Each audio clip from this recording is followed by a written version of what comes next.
good morning, afternoon or Hello. evening. Hello to all of our listeners of Peaasi.ee podcast Pearaadio. In Pearaadio podcast, we talk about mental health and how to take care of it. My name is Sandra Liiv and I'll be the host of our podcast today. And we will be talking about social prescription. What exactly is it and how it is used in the world to supplement our regular medical health system, diagnose, treat, repeat. And we will dive a bit deeper into how humor, stand-up comedy to be more precise, has been prescribed to people in the UK who are struggling with mental health and how it has supported them. Today's guest is Angie Belcher. Angie is a traveler, writer, storyteller, and educator who eagerly shares her creativity and love of the written word to whoever will listen. And Angie, don't make those big eyes. I got this text from your webpage. Hello, Angie.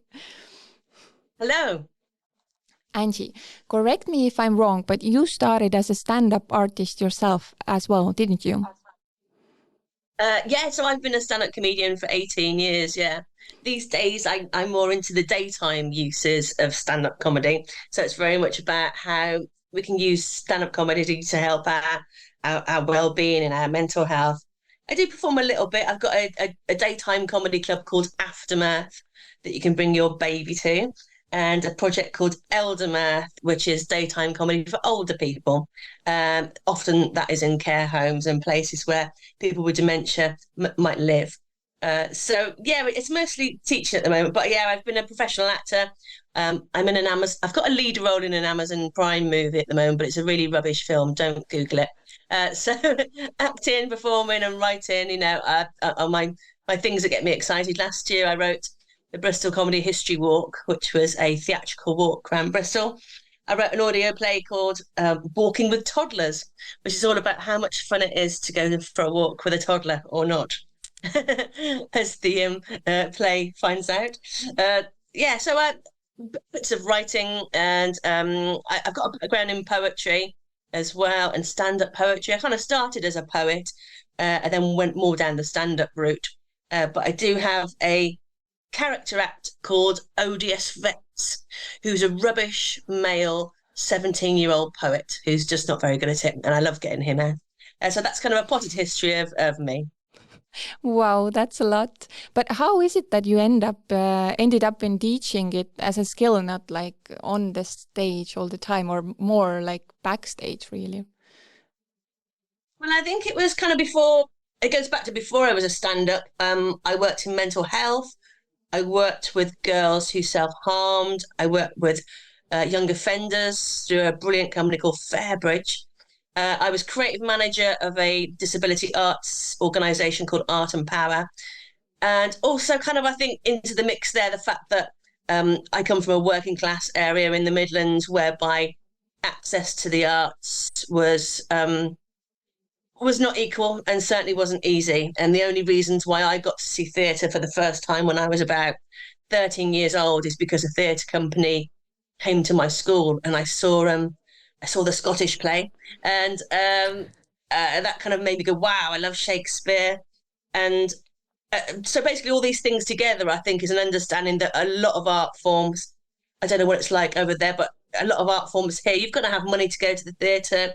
You've got to have someone who introduces you to it, and you've got to have a mindset that stuff is for you. And often people go, oh, well, the theatre's not for me. And actually it's for everyone. It's just that we build it up to be something that only certain people can access, or only certain people can enjoy. And so if we translate that to comedy, comedy is still very much a middle-class profession. It's something, if you go to Edinburgh, every year, go to the Fringe, it's really expensive. You've got to have some sort of financial backing to make that so that you can spend a month there and not die, basically, and be able to feed yourself. And obviously it's really expensive. Also, stand-up comedy doesn't have a HR department and is largely unregulated, which means on the whole, when you first start off in stand-up, you are working for nothing and you're traveling and having to spend money, get into places. And so in order to do those things, it excludes a lot of people who can't do that. whether that's for financial reasons or if you have a disability or if you haven't got someone who can introduce you to the scene, because it's largely an industry that anyone can join it, but also equally that there's no kind of set route. Like even with acting, you understand that you go to drama school and then you audition for rep, whereas stand-up is a really weird one. And people are coming into it from all sorts of angles at the moment. So as well as the stage, people are getting big followings on TikTok and Insta and are creating a following that way.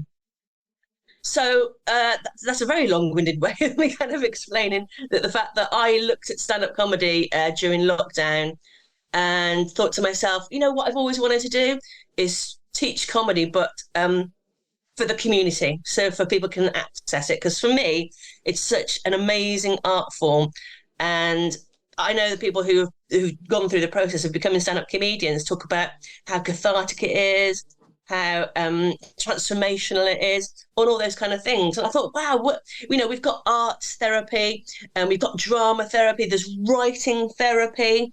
And I just kind of thought, wow, I wonder if there's space for comedy therapy.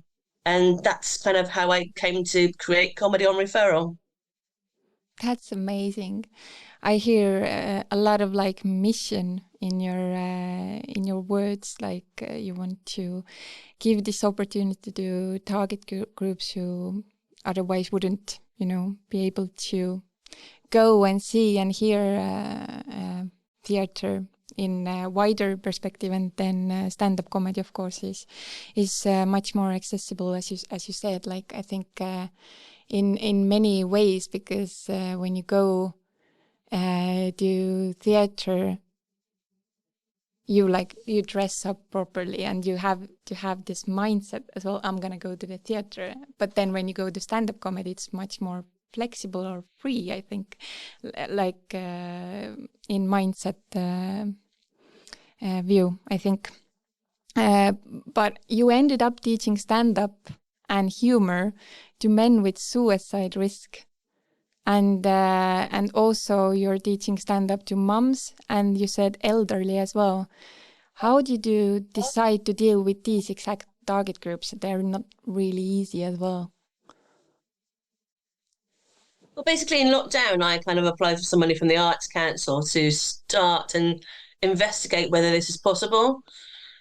So they gave me a small amount of money. So that's when I started working with social prescription team. So for your listeners that might not know what social prescription is, so if you're ill and you go to your doctors, they will give you tablets. I imagine that's how it works over there as well in Estonia. Or medicine, or it's why I said that. It was obvious, like everyone around the world uses medication, Angie. So yeah, you get tablets basically, or you get some cough mixture or a syringe in your arm or whatever it is that's wrong with you. So social prescription is quite literally, you can go to your doctors and they might go, right, I'm going to refer you to the social prescription team who will prescribe something that isn't medication. And that prescription could be belly dancing class. It could be a gym membership. It could be art therapy. It could be a creative writing group, or as we did with comedy, it's the process of learning stand-up comedy. So they could do a referral to my company, which is Comedy on Referral, and you get to spend 6 weeks learning how to do stand-up comedy. The idea being that when you look at who you are on the stage as a stand-up comedian through a comedic lens, that is therapeutic. The reason why is because stand-up comedy for me is like time travel. You get to go back in time on something that's happened in your life, and you can change the narrative. You can put extra lines in for yourself. You can say the things that you never got to say, and you can analyze it in the same way that if you've ever been to a therapist, it's what a therapist does. They take you back to something that is bugging you or that is holding you back, and kind of go, let's reanalyze it. And we do the same with stand-up comedy. Stand-up comedy doesn't document, it analyzes life. So we take something that's happened in our story and we kind of go, right, let's look at it a different way. And by looking at things a different way, a comedic way, we can create empowerment for ourselves. Also, you can make something that was really big in your life seem a bit small and inconsequential, So something that's big you can make small, and something that's quite small you can make big. And through that process of investigating it and putting comedic devices into it, we create a new narrative that makes you feel like you have maybe sorted some things out in your head about some of the more traumatic things that have happened in your life. So we started comedy on referral, and people got referred to us, and we started that pilot first 6-week course. So that's the background. Oh, did you want me to talk about suicidal men next? Sorry. No, I was about to ask about social prescription anyway, so it's good that you... I've done it the wrong way around. I'm so sorry, Sandra. Oh my God, you mixed it all up. And we can't, like, we cannot be spontaneous here. No, we can. We can. Yes, to our listeners who haven't heard about social prescription, then it is like Angie said, social prescribing is an approach used across the world, actually, in more than 30 countries I've found so far, and it connects people to activities, groups, and services in their community to meet the practical, social, and emotional needs that affect their health and well-being. And when going to the doctor's office, they ask, in addition to the regular, what's the matter with you? What matters to you? And I really love this explanation, because I think with these two sentences, you can just give the whole point or whole meaning of this approach. And as a result, a simple personalized care and support plan is put together, and it supports people to take control of their health and well-being. And we're actually at the moment trying to find like a good or proper translation in Estonian for this approach. So whoever is listening to us, you can give your contribution and think with us, and offer some sort of explanations and translations from you as well. But I wanted to ask about the social prescribing. Did you manage to get everyone to take everyone who wanted to participate in the course? And did you, like, how did it go? Because you had to have like a start date, surely, because you had one group, right? So you had to make this like very safe, and we're all in this together group. We're gonna have this group agreement. So how did this social prescribing process work? Can you explain that a bit as well? Yeah, so this project was called Men's Minds Matter, and it's the first time a co-produced comedy course has been funded by the NHS. And so this was through a company called Rethink Mental Illness. And what they do is they were given funding, and they chose to look at suicide prevention in the capital through using my company, stand-up comedy, and the process of learning stand-up comedy for therapeutic benefit. And so the co-production bit was a really important bit. That was kind of like a bit pioneering. And what Rethink wanted to do was look at new, interesting and quirky ways to reach zero suicide. Because that's one of the aims in London, is to kind of get to a point where we have zero suicides. I don't know if it's possible, but we have to do something about the suicide in the capital and across the rest of the UK. And then the main statistic that worries people is that 45% of suicides are by men. So men take their own lives more so than women. And there's lots of general suicide prevention courses around there, but they wanted to particularly reach out to men, and the NHS had this funding to do that. And so the idea was that the reason why, there's lots of different reasons why male suicide is so high. One of the reasons, obviously, is that men don't have a social network in the same way that women seek out social networks, and that we naturally kind of have more females in our life that we use for our emotional support. And so if you were to turn around to men and say, oh, do you want to come to a mental health support group, that most men would run the other way and go, no, I don't. I'd rather eat my own thumbs than go to that, And so with this, the big headline was come along and learn stand-up comedy for 10 weeks and perform at the Comedy Store in London, and your mental health might improve. But that was the subtext rather than the big headline. And people got referred by the recovery colleges. So recovery colleges are daytime education places for people in some kind of recovery, and that's all sorts of different recovery. And the important thing for this, as I said, it was co-produced, which meant I spent 3 days with people who had lived experience of suicide. That could be either that they tried to take their own life, or a family member has taken their own life, or that their mental health has been so bad that they've considered it, so they feel like they've reached that edge, kind of thing. And also, mental health professionals came along, and we had a look at how we wanted this course to be. And then we started so 2 years ago we did our first 10-week course, and this year we did another lot of 20 men came and learnt stand-up comedy and performed at the Comedy Store. And we've just completed a report on that, which is that, we won an award as well. I should go on about that, shouldn't I? So we won an award, which was a HSJ award, which is apparently, I'd never heard of it, but apparently it's a big deal. It's the Health Services Journal Award. And we won the best mental health partnership with the NHS Gold Award, which is nice, for new and unusual and successful ways to help people's mental health, basically.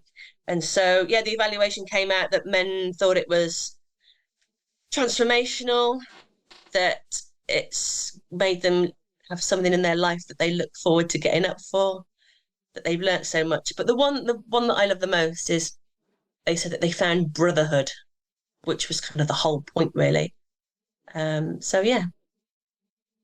It reminds me of a book I read recently.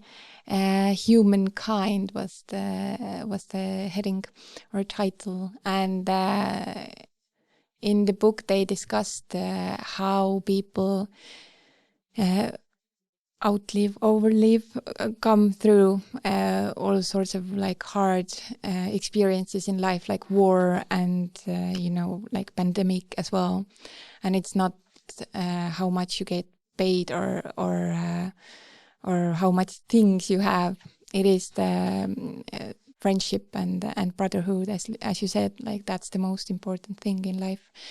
To have these people around you that you can connect with. So I think it's brilliant that they saw it themselves as well.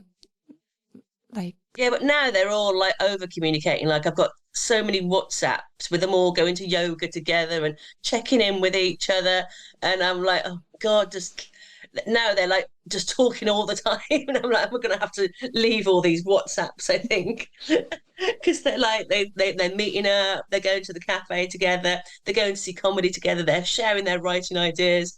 So yeah, job has definitely been achieved, that we've got these men talking to each other and maybe just taking a little bit more care of their mental health, and if they can't, at least sharing that they're in a tough spot. So yeah, it's wonderful. It's been great, actually. I've really enjoyed the process. that's amazing. And as you and our listeners of Pearadio already know as well, we have tried something similar in Estonia as part of the Tartu 2024 European Capital of Culture main program. We gave 22 South Estonians an opportunity to take part in a comedy writing course, as you did in UK as well, and we brought 12 of them on stage with their stories. So I think something similar happened with them as well, because they're really a nice group of friends now, and whenever I need something, they're there for me as well, and I'm there for them. So it's kind of like this huge group of people. I think that's like the best outcome you could have from a project, and what you probably like didn't foresee that might happen, or I didn't even dare to dream something like that.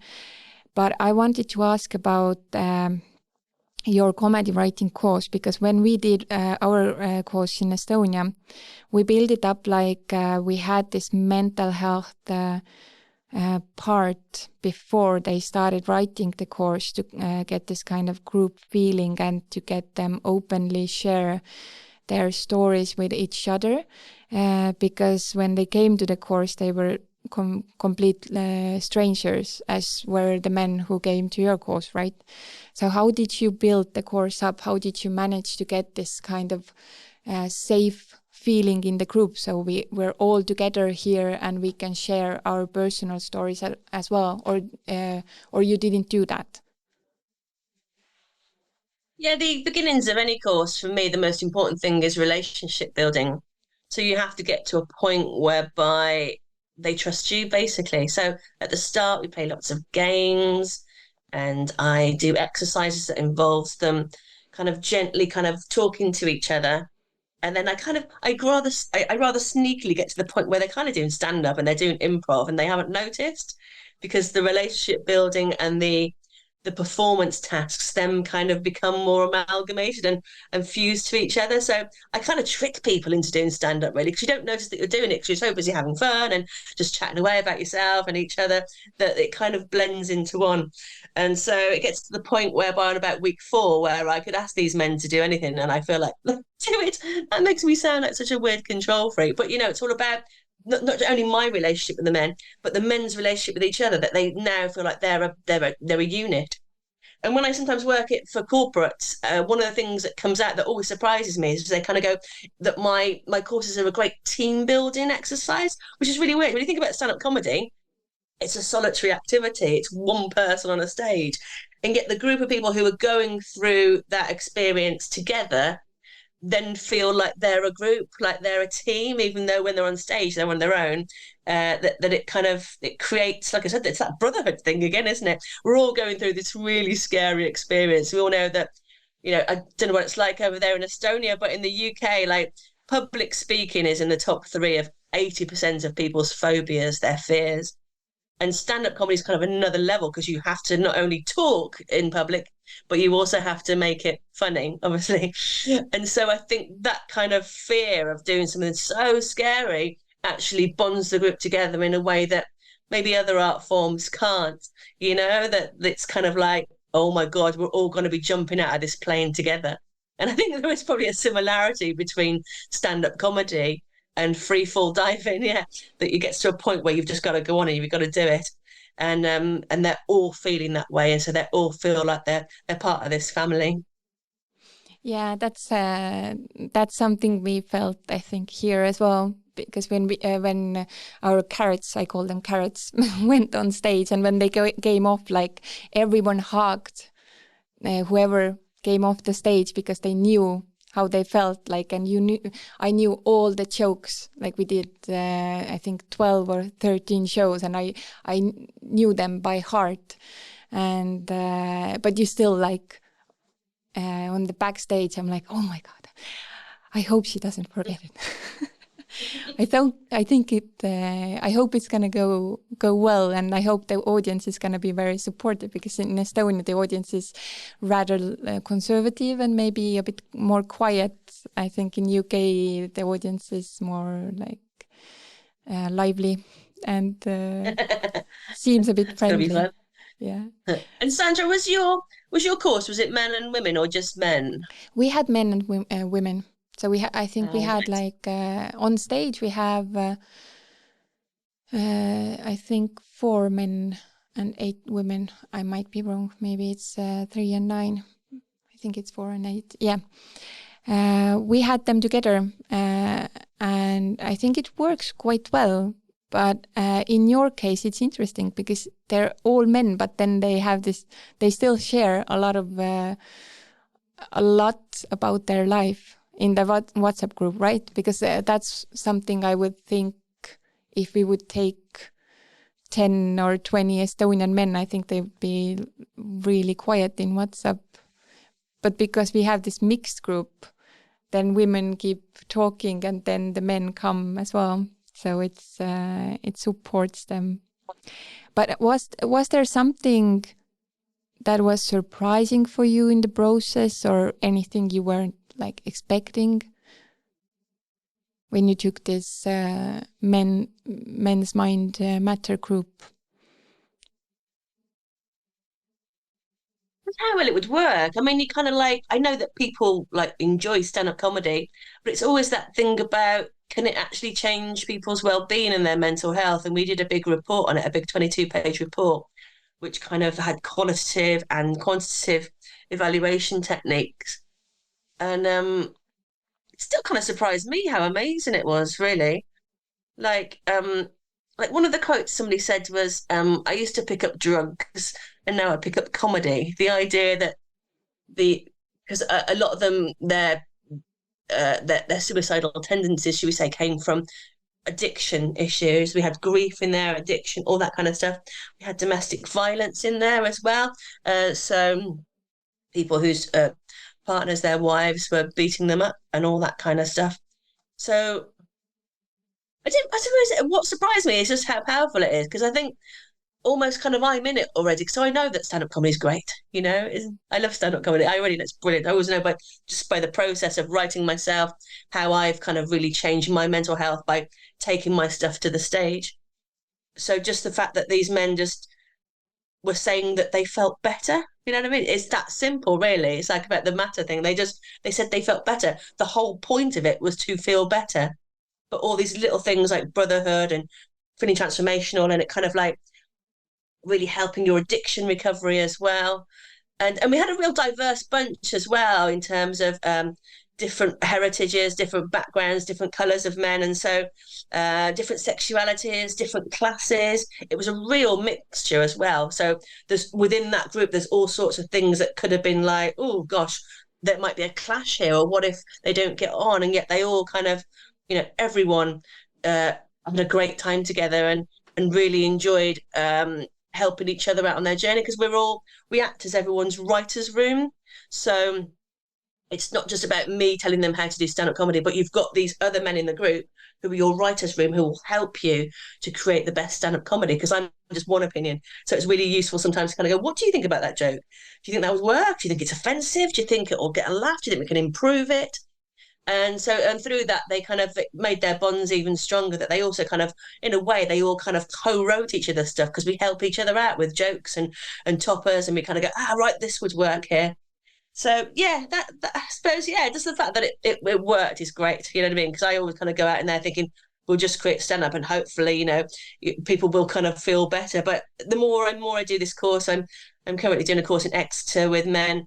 I'm doing a mum's course, as well as kind of teaching at universities. The more I do it, the more I realise that it's just the perfect art form for sorting out the stuff in your head and the trauma that we all carry. And I kind of started out thinking, maybe this will work. And now I'm like, I don't see how learning stand-up comedy can't help your mental health. I think it would be impossible for you to write stand-up comedy and kind of go, wow, I feel better.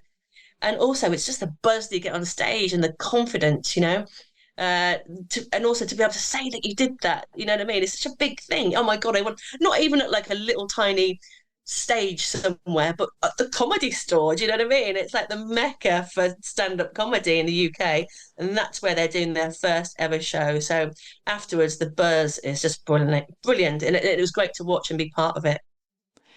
That sounds amazing. But I thought about two things. I think did like professional stand-up comedians, did you hear some kind of feedback from them, because they have to really work themselves up to go to the Comedy Store, right, to get on the stage there? So did you get some kind of like envy or something? So you take just like random men and then you teach them comedy and then you put them on the like main stage from the start.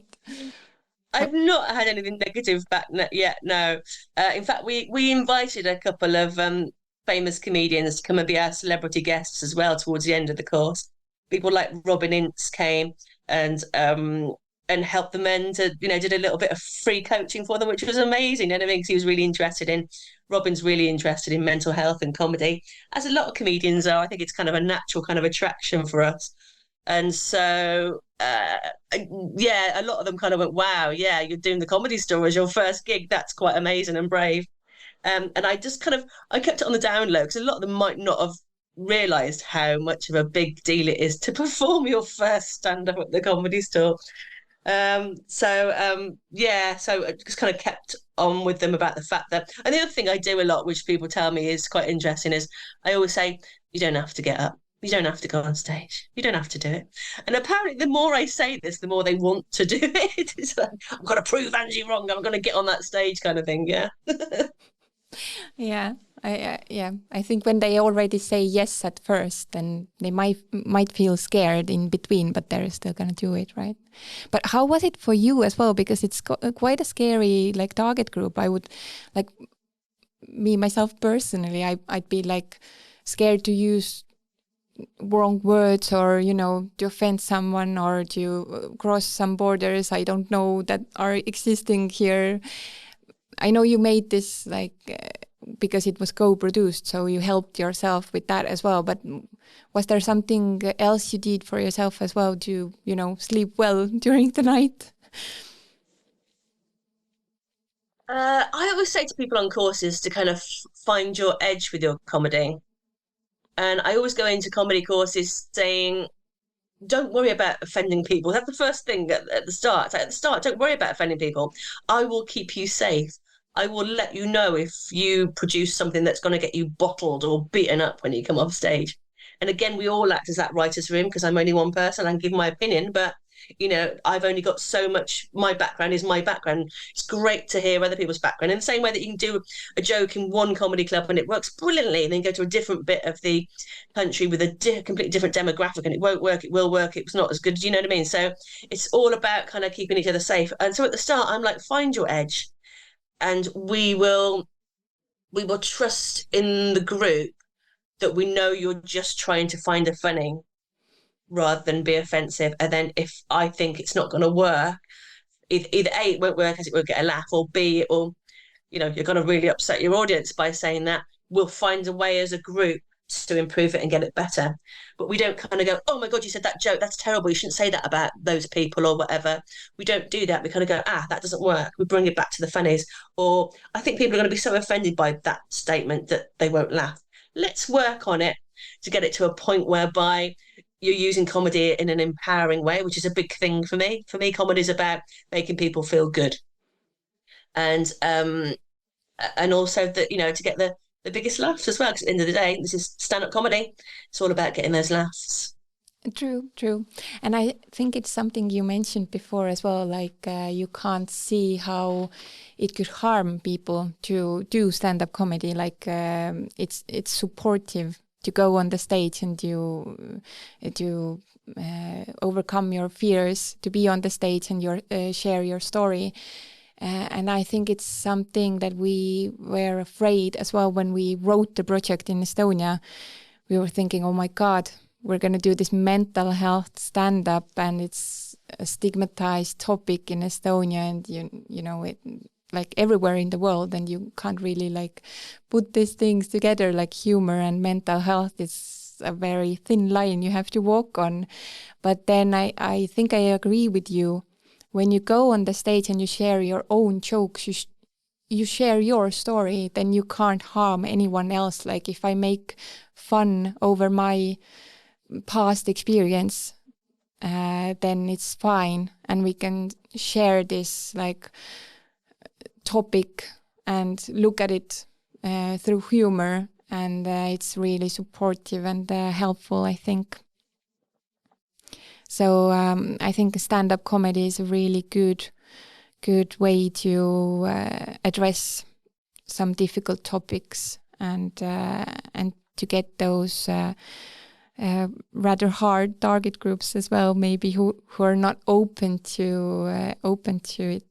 Otherwise, they might feel like it's okay to joke around about it. Completely. And we had topics that were very ordinary and everyday. And a lot of them did want to talk about their mental health, did want to talk about their experiences of the NHS and getting help when you've got a mental health issue. They did want to talk about some of the darker moments in their life. They did want to talk about their addictions. And I never kind of go, oh, by the way, you have to bring all this stuff. But also kind of like, for me, comedy is a political act. And when we get to that point whereby we are kind of getting confessional and we're kind of going, look, something that is taboo happened to me and I want to talk about it, that's when comedy is performing at its best for me. When someone gets on a stage and says something on a stage that your audience can't say, that means that we have such a privileged position. So if you kind of say, wow, I tried to take my own life, and you go on a stage and you kind of go, hey, I tried to take my own life, and you make funnies about it, that's when your audience kind of go, wow, because I would like to talk about this, but I can't. In the same way, then I've talked about miscarriage before, something that people don't even tell their best friends, and I wanted to take it to the stage, because the more we kind of get up in a public arena and kind of go, hey, let's talk about this thing that's killing people or harming people or making them feel really rubbish about themselves, the more we can change the world. This is how comedy can change the world, by kind of going, hey, it's good to talk, especially with suicide. The main reason they say is that people don't talk about how they're feeling, and so they feel like they've only got one way out. And instead we're saying to people, hey, why don't you not only tell your friends about how the fact that you're feeling rubbish at the moment, why don't you go onto a stage and tell people about the times that you felt rubbish? And so that's when comedy is doing a great job, where we're, and of course we don't force people to talk about anything that they don't want to, but by the end of it they're like, wow, this is needed in the world. This is where stand-up gets special for me.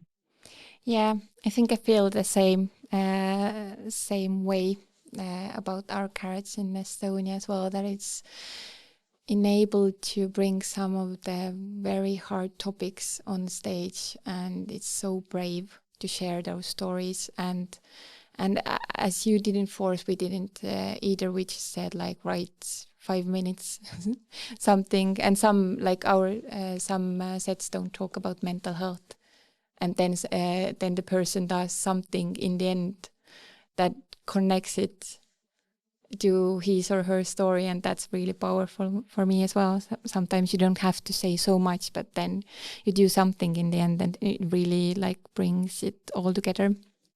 I also wanted to ask about the reaction of like overall public and audience members maybe as well, because that's something I think I felt in Estonia, that it was a stressful part for me, because when a person goes on the stage, then I can't control anymore how the audience reacts and what they're gonna write in social media, and everyone was really supportive. So I think I was lucky, but how was the reaction in the UK? It was great. I think people kind of get what we're doing, that we're not bringing professional polished comedians onto this stage. We're bringing people who've had, a couple of hours training a week for 10 weeks. The rest of the time have full-time jobs and families to look after and elderly parents to visit and all the rest of the stuff that we have to do in life admin. So the audience is, they just really want them to succeed. And for me, I always say that the audience is the most important part of a comedy night, because your audience, if they're listening with an open heart and giving it their best shot and kind of just there to kind of go, wow, I'm just going to really, really enjoy this, then the stand-ups will do brilliantly and do even better and have a great time. And I think our audience were mostly people that worked in mental health, and so we're there and we're just like, yeah, we want you to do really well. I don't think it was like a normal comedy audience, even though that saying that the quality of a lot of the stand-up that we produce was really good. And some of them have gone on to professional work. A lot of them are just still doing the open mic circuit, so are still kind of doing it on an amateur level, but climbing up that ladder. And a lot of them have said that the skills that they got from this course have been so highly transferable to their work life, to their home life, and their feelings in general. Had you heard about social prescription before? Because you said you went to Arts Council during the pandemic, right? And you had this idea that stand-up comedy could support someone, and then they brought you together with the social prescription team. Had you heard about this approach before that? Was that your goal, to go to the social prescription team, or is it No, I something? hadn't actually. I just kind of wanted to work in the community in some sort of setting. And I really kind of wanted to, I started off in quite major complex needs as well. The people that I got sent were still experiencing it. And I learned a lot of things as well in that course. That actually, as we know, stand-up comedy is trauma plus time, or tragedy plus time. And some of the people in that course, I mean, a lot of them said that they felt better and they really enjoyed it. Also, I realized that some of them were still in it. And I think I have to kind of say now that stand-up comedy, like any other therapy, needs to have a bit of time, you know what I mean? Or that's a different course. So, for example, if I go to a mental health organization, like I often get brought in, and then people who are still in it, so their tablets aren't quite right, and they're still struggling a little bit. They still haven't got back to work. That's a slightly different course than people who are like, right, well, I've reached the other end. I have had a really tough year, but actually now I'm ready to do something different. And those are two very different courses, and so I have to kind of tailor my work as well, depending on who I've got in front of me. And the people that got up with the first course, they had lots of different things going on. So and that was great. But also I've realized now, I think that sometimes we have to kind of work within certain groups to make it kind of easier for people to access it. So sometimes having a group that's I've got a self-harm group coming up, and it's good for them to work with people who've got self-harm. And then I've done army veterans, so people who have uh, been serving in the military, and it's good to have that kind of group. And often that works because, again, like you said, about it's also about the giving each other permission to share stories, and that often works within a group, a unit of people that kind of have a shared experience or lived experience kind of thing. So no, I didn't. I learned lots about it, and it's. I mean, social prescription is so amazing. It's such a beautiful, lovely idea. And the reason why I think it's so good, because again, coming back to my upbringing, my parents couldn't afford for me to go to the theatre. My parents couldn't afford for me to go and do an art class, and so it's that access thing. So as well as it kind of going, here, have a gym membership because it will help your mental health. Often, people just kind of, it's an expensive world. These things cost money. Also, I think it's about giving people permission as well. Do you know what I mean? Like going back to that thing about access and the theatre, it's about saying, you can go and do this if you want. You know what I mean? Is money a barrier? You're going to get it for free. But also, it's about if a social prescriber tells you to go and do it, it's also got a lot more weight than you make going, well, why don't you go to the gym? But someone's saying, hey, this could help your mental health. Go and give it a whirl. And normally with like gym memberships, you're tied in, you're not with this. So you're getting it for free. You don't have to pay for it. You're getting permission from a medical practitioner. And even though they're not the doctors, the social prescription team, they come from all sorts of different backgrounds, like um, social work and teaching and osteopathy and physio and all those kind of places. I think that's what gives it so much, clout is that A, it's free, but B, someone's giving you permission to spend time on yourself. And I loved what you said at the start about the rather than what's the matter with you, what matters to you. It could be that it's something that someone's always wanted to go to the gym, but has never had the thought that maybe they could do it. And it's the same with stand-up comedy. A lot of people come up to me and kind of go, oh, I've always wanted to be a stand-up. And it's a great opportunity to kind of go, hey, come along to my course. And people don't pay for my courses on the whole, the organisation funds me to go and work with them. So it's a lovely opportunity to go and try it. And I absolutely adore teaching it.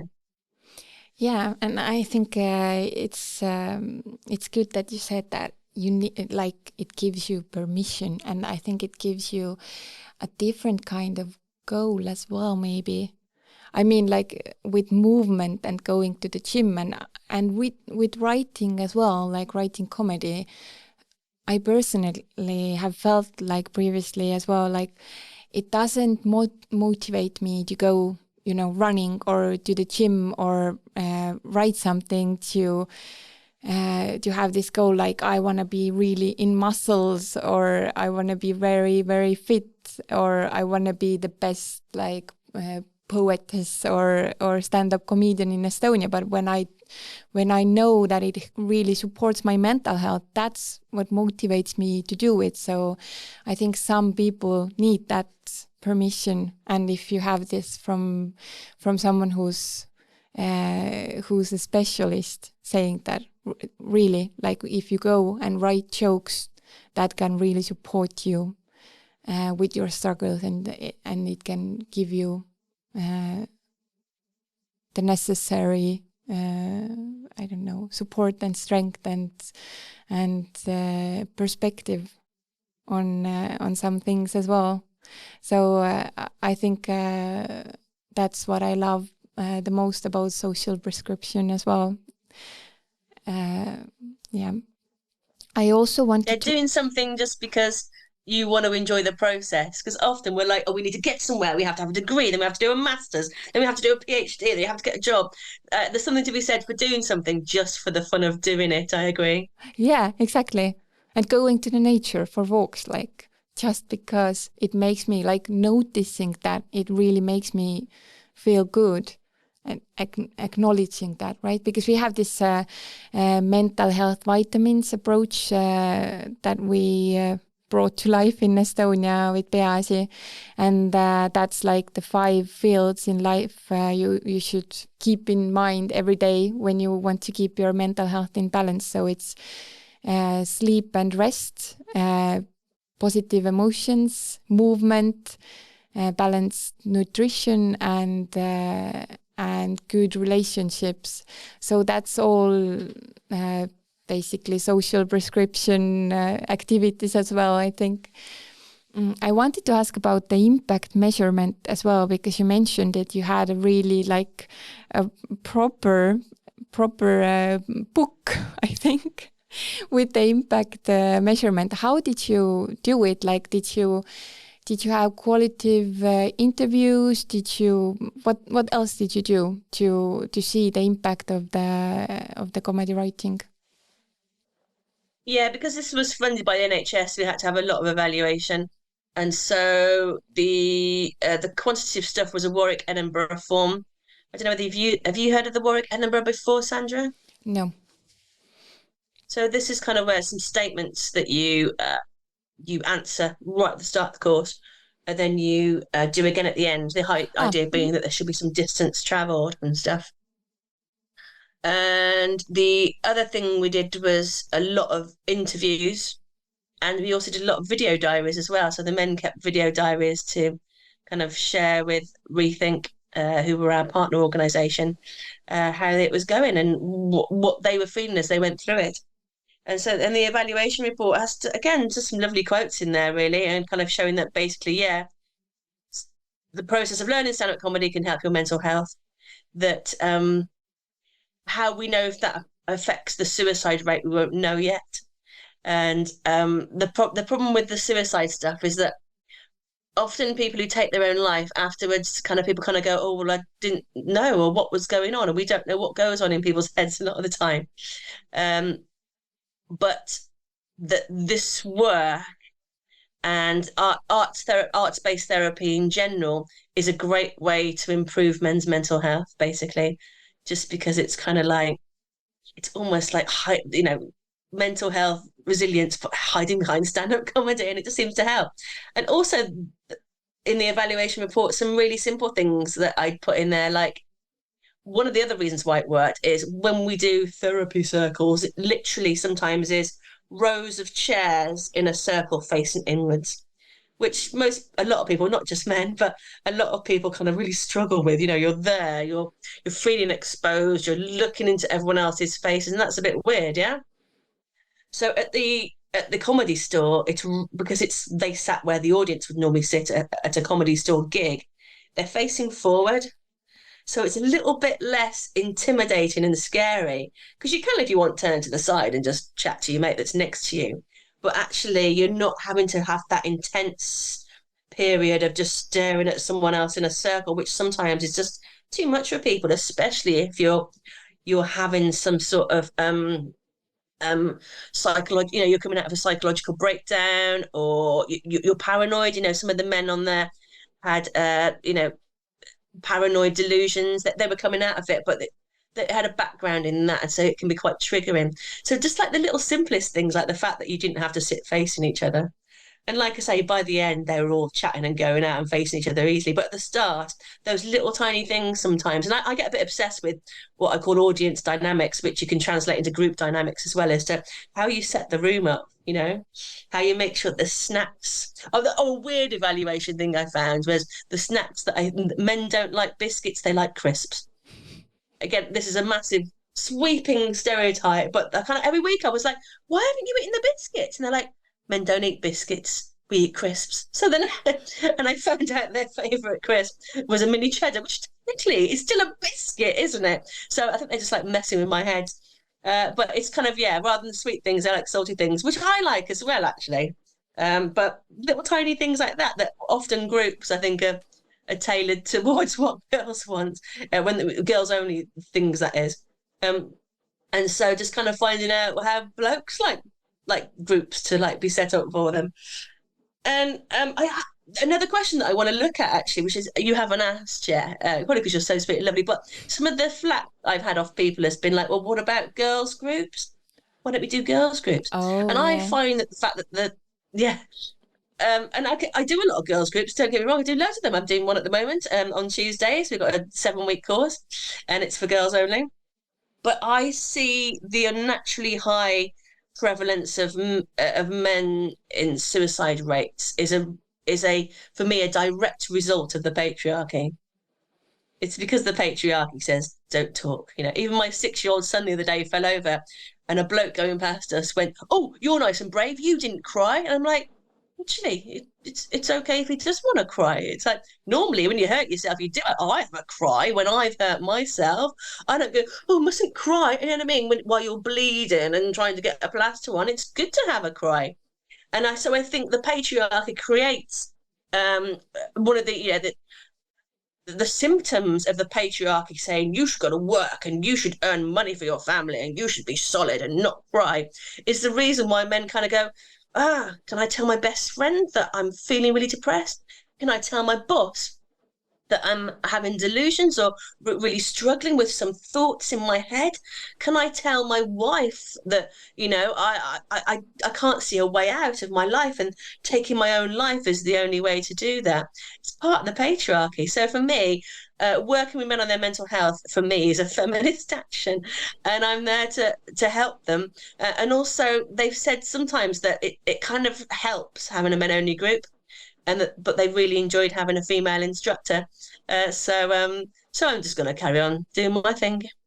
Yeah, I think it's a great idea to bring only men together as well, because they can relate to each other, and then it is like it's just different when you have a mixed group than when you have like women or men only or whatever group. Like sometimes it benefits and sometimes it doesn't. As you said, like you're gonna have the group for people who have a history of hurting themselves, and I think sometimes it's very useful to have this very like small target group maybe.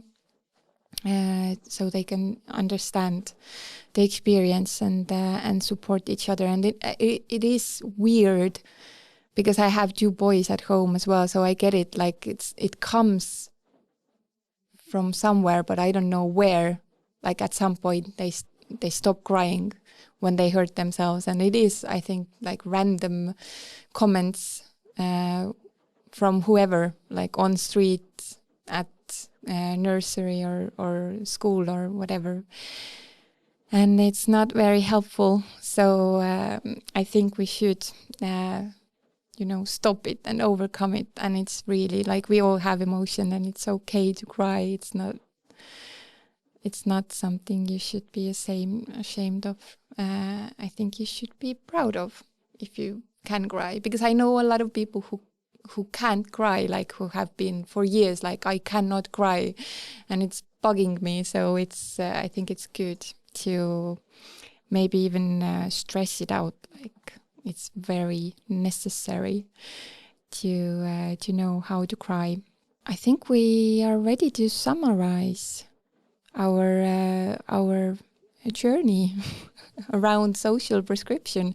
Maybe I wanted to ask about the future once more as well. So you said you're doing some groups at the moment. So are these social prescribed comedy writing courses as well, or is this funded in some other way? The groups I'm doing at the moment are funded by the organisation. So one is for the Daylight Collective and Mothers on the Mic, run by the amazing Lizzie Humber. So that is a space for people who are parents of children of any age to have daytime experiences of the arts.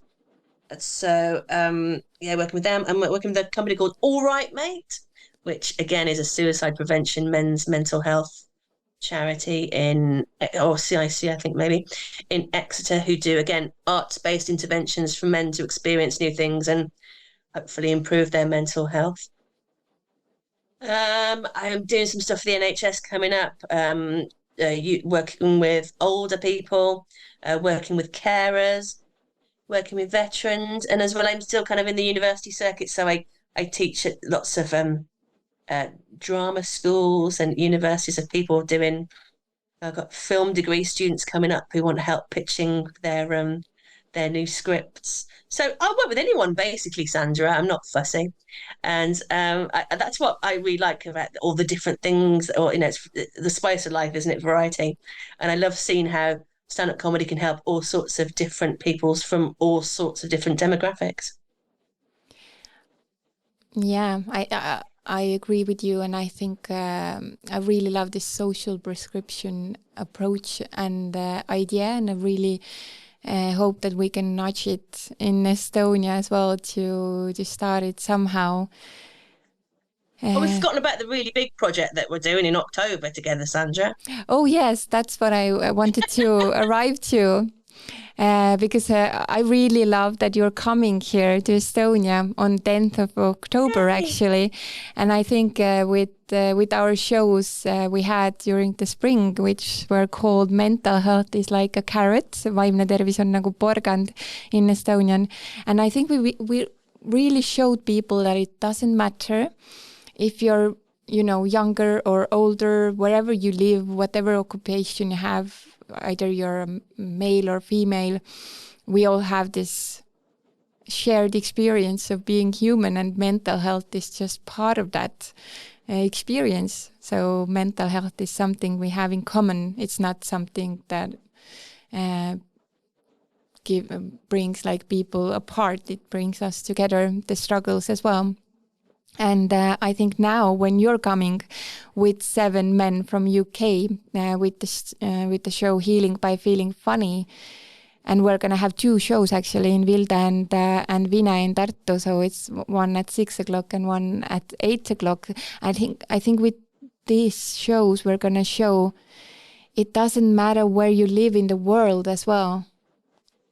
Mental health is something we struggle with in Estonia, in UK, in USA, in whatever part of the world, and we have to take care of it. And sometimes it's easier, and sometimes it's more difficult, and it's a mutual experience. So I think that's, for me, that's the main motivator.